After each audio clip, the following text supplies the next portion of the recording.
The sound of dishes crashing to the floor was my first memory of La Maison. I was 5 years old, watching in horror as my father's career as a restaurateur came crashing down, literally and figuratively. That night, as he swept up broken plates and dreams, he told me something I'd never forget. Sophia, in this business, you either own the restaurant or the restaurant owns you. 25 years later, those words still echo in my mind as I stand in the kitchen of Taste, watching my staff prepare for another busy night. They don't know I own this place. None of them do, except for my lawyer and accountant.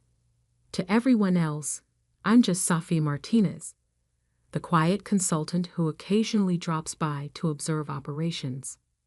My family? They think I'm a failed chef who couldn't hack it in culinary school. They're not entirely wrong about the culinary school part. I dropped out after 2 semesters. What they don't know is that I left because I was too busy buying my first failing restaurant and turning it around for a profit. You're throwing your life away, Mom had said when I quit school. Look at your sister Olivia, graduating medical school with honors, making something of herself. Ah, Olivia, the golden child, the successful surgeon who could do no wrong. Every family dinner became a celebration of her latest achievement, while my presence was tolerated with thinly veiled disappointment. But I had a plan. While they thought I was floundering, I was building an empire. One restaurant at a time, I acquired failing establishments, revitalized them, and either sold them for profit or kept them in my growing portfolio. I operated through a maze of holding companies and LLCs, keeping my name off any public documents. In the restaurant industry, anonymity was power. Taste was my crown jewel. When it came on the market 3 years ago, my family was devastated. It had been their favorite restaurant for special occasions, birthdays, anniversaries, celebrations of Olivia's endless achievements. The previous owner, an old-school French chef, had run it into the ground with mismanagement and an outdated menu. I bought it through one of my companies, poured millions into renovations, and transformed it into the hottest reservation in the city. The irony of my family still dining here, never knowing it was mine, gave me a quiet satisfaction. Ms. Martinez. Miguel, my general manager, approached with a tablet in hand. The private party for tonight. The Martinez group. They've requested some special arrangements. My stomach tightened. Tonight was Mom's 60th birthday celebration, organized by Olivia, of course. I'd received the invitation 2 weeks ago, a reluctant inclusion that made it clear my presence was more obligation than desire. What kind of arrangements? I asked, though I already had a feeling I knew. They've requested 20 seats at the main table, but Miguel looked uncomfortable. They've asked for an additional small table near the kitchen for one guest. They said it's for family who's, more comfortable with the staff. The knife twisted deeper. Same old Olivia, finding ways to put me in my place. She probably told the restaurant it was for a socially awkward cousin or something equally dismissive. I see. I kept my voice neutral. And the main table arrangements? Miguel scrolled through his tablet. Dr. Olivia Martinez specified the seating. She's placed herself next to her husband Daniel at the head of the table, with their parents next to them. Then various aunts, uncles, cousins. He paused. She was very particular about the champagne service, only for the main table. Of course she was. Heaven forbid the family disappointment get a glass of champagne. I spent the rest of the afternoon in my hidden office above the kitchen, watching the security feeds as my family arrived. Mom and Dad first, Mom resplendent in a new designer dress. Then Olivia and Daniel, her surgeon husband, looking like they'd stepped out of a magazine. Aunts, uncles, cousins, all dressed to impress. I arrived last, wearing a simple black dress that probably cost less than Olivia's shoes. The hostess, following instructions she didn't know came from my sister, led me to the small table near the kitchen doors. "You can sit here," Olivia said loudly enough for nearby tables to hear. "Where you belong." She smirked, adjusting her diamond necklace. "After all, you always said you wanted to work in restaurants." The rest of the family tittered politely at her joke. Mom looked embarrassed, but said nothing. Dad suddenly became very interested in his menu. I sat down at my lonely table, watching the champagne being poured at the main table, listening to the toasts and laughter.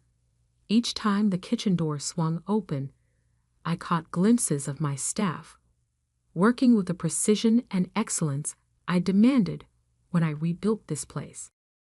Miguel approached my table, looking nervous. He knew me as the consultant who signed his paychecks, but he'd been instructed by Olivia to treat me like an unwanted guest. "Can I get you some water?" he asked quietly. I looked up at him, then at my family celebrating without me, then back at the manager who had no idea he was speaking to the owner of not just this restaurant, but 5 others across the city. "Actually," I said, reaching for my phone, "I think it's time for some changes to tonight's service." The next few hours would teach my family a lesson about judging books by their covers. And maybe, just maybe, they'd finally understand that success doesn't always wear a designer label or come with a medical degree. Little did they know, they were celebrating in my house. And in my house, everyone eventually learns their place at the table. I've learned something important in my years of running restaurants. Timing is everything. Whether you're plating a perfect souffle or destroying someone's illusions of superiority, it all comes down to the exact right moment. Sitting at my isolated table, I watched my family through new eyes. The way Olivia held court at the head of the table, regaling everyone with stories of her latest surgical triumph. How Mom beamed with pride while Dad nodded along, occasionally glancing at his phone to check stock prices. The cousins, aunts, and uncles all orbiting around them like satellites around a sun. 20 years of dismissal and condescension had led to this moment. But before I could make my move, Olivia decided to twist the knife one more time. "Oh, Miguel," she called out to my manager, her voice dripping with false sweetness. "Could you please make sure my sister gets the special menu?" She threw me a smirk. "The one with prices removed. We wouldn't want her to worry about the cost." Miguel looked uncomfortable, knowing full well I signed his paychecks as the consultant. But he had his instructions from the party organizer. He brought me a menu, apologetic eyes meeting mine. "The special menu, as requested," he murmured. I opened it, noticing how Olivia watched expectantly, waiting for my humiliation. Instead, I smiled. "Miguel," I said clearly, loud enough for nearby tables to hear, "please bring me your wine list, the complete one, including the reserve cellar." Olivia's eyebrows shot up. The reserve cellar at Taste was legendary. Bottles ranging from $500 to $50,000, carefully curated over years. Access was by invitation only, something she tried and failed to obtain despite her status as a regular customer. "Safia," Mom called from the main table, her voice tight with embarrassment. "Don't be difficult. You know you can't afford." "Actually," I cut in, "I think I'll have the 1982 Chateau Lafite Rothschild." I turned to Miguel. "From the private collection in Cellar 3. The room went quiet. Even the regular diners knew about that bottle. $15,000 of liquid history, part of a collection that the mysterious owner of Taste had reportedly acquired at auction. Miguel's eyes widened slightly. He knew that only one person could authorize that bottle. "Right away, Ms. Martinez," he said, a new note of respect in his voice. "Sofia, stop this immediately," Dad snapped, his face reddening. "You can't just order." "I can," I said calmly, "and I will." In fact, I stood up, straightening my simple black dress. "Miguel, please open the reserve cellar. I think it's time we shared some of our best bottles with the entire party." Olivia shot up from her seat. "You can't do that. Do you have any idea how much those bottles cost? They'll add it to Mom's bill. And—" "No," I said softly. "They won't." I walked to the center of the room, where all eyes were now on me. 20 years of being the family disappointment, the failed chef, the cautionary tale. It all ended tonight. "You see, Olivia, there won't be any bill tonight. Not for the wine, not for the food, not for anything." I paused, letting the tension build. "Because you can't charge the owner for dining in their own restaurant." The silence that followed was deafening. I could see the wheels turning in Olivia's head, trying to process what I'd just said. Mom's hand flew to her throat, clutching her pearls. Dad's phone slipped from his fingers, clattering onto his plate. "What? What are you talking about?" Olivia managed finally. I smiled, the same smile I'd practiced in boardrooms and business negotiations. "Let me make this very clear. I own Taste. Not just Taste, actually. I own Le Petit Jardin downtown, Marina Bay on the waterfront, Rustico in the financial district, Cloud 9 at the top of the Anderson Building, and Bistro 55 in the theater district." Each name landed like a blow. They knew these restaurants, the most exclusive, most successful establishments in the city. Places where they'd celebrated birthdays, anniversaries, Olivia's promotions. Places they'd bragged about getting reservations to, never knowing their failed chef of a relative signed the checks. That's impossible," Mom whispered. "Those restaurants are owned by the Martinez Restaurant Group." "Yes," I agreed. "They are. Martinez Restaurant Group, founded by Sofia Martinez, incorporated 7 years ago." I turned to Miguel. "Could you please bring my laptop from my office? The one above the kitchen." As Miguel hurried off, I could see the reality starting to sink in for my family. Every dismissive comment, every condescending remark, every time they'd look down on my failure, it was all coming back to haunt them. But you dropped out of culinary school," Olivia sputtered. "You couldn't even finish your training." "I dropped out because I was too busy buying my first restaurant," I corrected her. "A failing Italian place in the business district. Bought it for pennies on the dollar, turned it around in 6 months, sold it for triple the investment.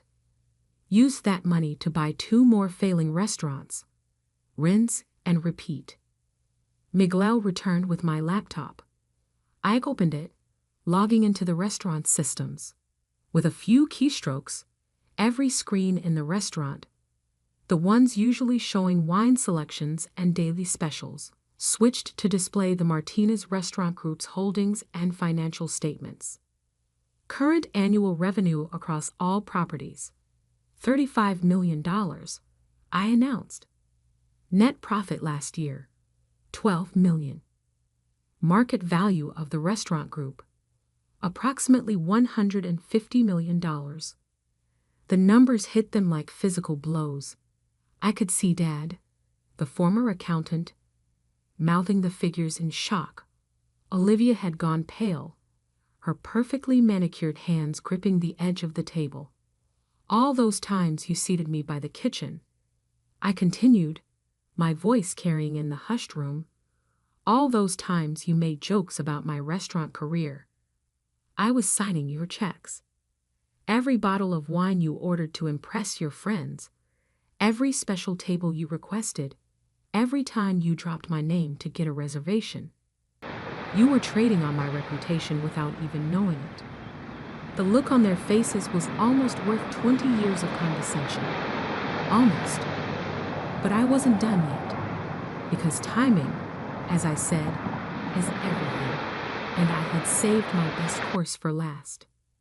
The thing about revenge, like fine wine, is that it's best served at precisely the right temperature. Too cold, and you lose the subtle notes. Too warm, and it overwhelms the palate. As I stood in my restaurant, watching my family process the revelation of my success, I felt a strange sense of calm. The expensive bottle of wine arrived, and I gestured for Miguel to pour glasses for everyone, even at my former lonely table by the kitchen. A toast, I said, lifting my glass, to assumptions and to their consequences. Olivia remained frozen. Her perfect makeup couldn't hide the shock on her face. Mom kept opening and closing her mouth, like a fish out of water. Dad, ever the accountant, had pulled out his phone and was frantically Googling the Martinez restaurant group. But why? Mom finally managed. Why didn't you tell us? Tell you? I laughed softly. When would that have been appropriate? During the family dinners where you only talked about Olivia's accomplishments. Or maybe during those lovely holiday gatherings where you introduced me as your daughter who works in restaurants, like it was some kind of terminal illness. We were worried about you, Dad protested weakly, still staring at his phone. We thought you were struggling. No, I corrected him. You wanted me to struggle. You needed me to struggle, because my failure made Olivia's success shine brighter. Olivia finally found her voice. That's not fair. Not fair? I cut her off. Let's talk about fair, dear sister.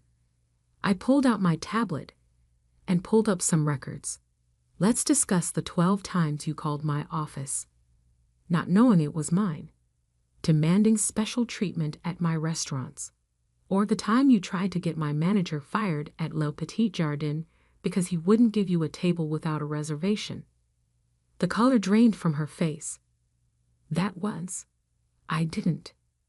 Or perhaps, I continued, my voice steel wrapped in silk.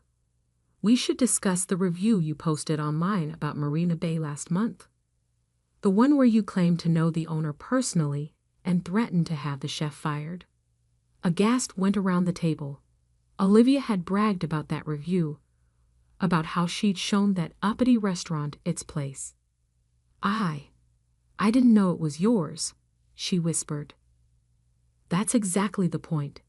You didn't know, but you acted that way anyway. All of you did. I looked around the table at my assembled family. You treated service workers, restaurant staff, and anyone you thought was beneath you with contempt. And all the while, you were dining in my establishments, enjoying my success, and benefiting from my hard work. I nodded to Miguel, who disappeared into the kitchen. A moment later, he returned with a team of servers, each carrying folders. Inside these folders, I announced, you'll find some interesting documents.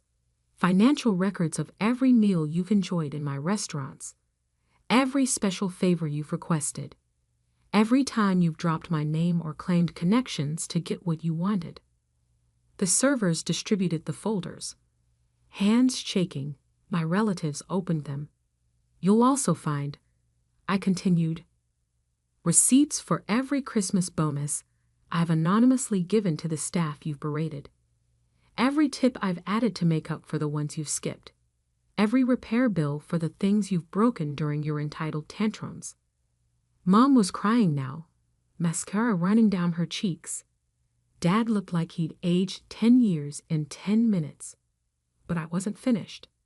And finally, I said, my voice carrying in the silent restaurant, you'll find lifetime bans from all Martinez Restaurant Group properties. Effective immediately. The explosion was immediate. You can't do this, Olivia shrieked, standing up so fast her chair toppled backward. We're family.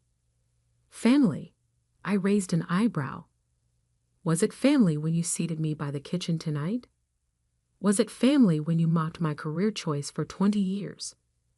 Was it family when you treated my staff, people who depend on me for their livelihoods, like they were beneath you? Safia, please. Mom pleaded. We can fix this. We didn't know. That's right, Mom. You didn't know. You never bothered to find out. You were too busy planning parties to celebrate Olivia's every minor achievement to notice that your other daughter was building an empire. I turned to Miguel. Please escort them out, all of them, and make sure their bans are implemented across all properties immediately. As security began to move forward, Dad stood up. Wait, the bill, for tonight. Consider it my last gift, I said coldly. A final meal in one of my restaurants, though I doubt you'll enjoy the taste of humble pie. I watched as they were escorted out, my proud family reduced to shocked whispers and backward glances. Olivia tried to protest one last time at the door, but the sight of additional security guards convinced her to leave quietly. Once they were gone, I addressed the other diners, who had watched the scene unfold with rapt attention. I apologize for the disruption, I said. Your meals tonight are on the house. Please, enjoy the rest of your evening. The applause that followed was unexpected but warming. I nodded to Miguel to bring me the expensive bottle of wine at my small table by the kitchen. My favorite spot, as it turned out. The place where I could hear the rhythm of my restaurant, feel its heartbeat. Over the next few weeks, the calls and messages poured in. Apologies, explanations, justifications. Mom left tearful voicemails about how proud she was, how she'd always believed in me. She hadn't. Olivia's messages swung between anger and attempted reconciliation. Dad sent lengthy emails analyzing my business success, offering unsolicited advice about tax strategies. I ignored them all. 6 months later, I opened my newest restaurant, a small, intimate place called Second Chances. The concept was simple. We hired people who needed a fresh start, trained them in the culinary arts, and gave them the opportunity I'd made for myself. On opening night, as I stood in the kitchen watching my new staff prepare for service, Miguel appeared at my side. Your family is outside, he said quietly. Your sister made a reservation under a different name. They're asking to speak with you. I thought about it for a moment, remembered the lonely girl at the table by the kitchen, remembered the years of dismissal and doubt. Then I thought about the empire I'd built, the success I'd achieved, the lives I was changing. Tell them, I said, tying on my apron and picking up a knife, that the owner is busy cooking, and remind them about their lifetime ban. Miguel smiled and headed out. I turned to my new staff, former addicts, ex-cons, abuse survivors, all getting their second chance. All right, everyone, I called out. Time to show the world what you can do. Remember what I always say. They joined in, voices strong and proud. In this business, you either own the restaurant or the restaurant owns you. I smiled, feeling the familiar heat of the kitchen, the energy of circus about to begin. This was my empire, built on hard work, skill, and the determination to prove everyone wrong. And the best revenge wasn't serving it cold. It was serving it perfectly prepared, beautifully plated, and completely out of reach. The kitchen doors swung open and another night of service began. In my restaurants, everyone eventually learns their place. Some just learn it the hard way. As for my family, they still try to get reservations at my restaurant sometimes, using different names or having friends make bookings for them. Each time, they're politely turned away. Each time, they learn again that success, like the best meals, is sweetest when earned. They say you can't choose your family, but you can choose how you deal with them. I chose to build an empire they couldn't enter, create success they couldn't claim, and find happiness they couldn't diminish. And every night, I still sit at that table by the kitchen, drinking expensive wine and listening to the symphony of a well-run restaurant. It turns out the best seat in the house was the one they thought was a punishment. Sometimes revenge doesn't need to be cold. Sometimes it just needs to be served with perfect timing, impeccable presentation, and a side of Lifetime ban.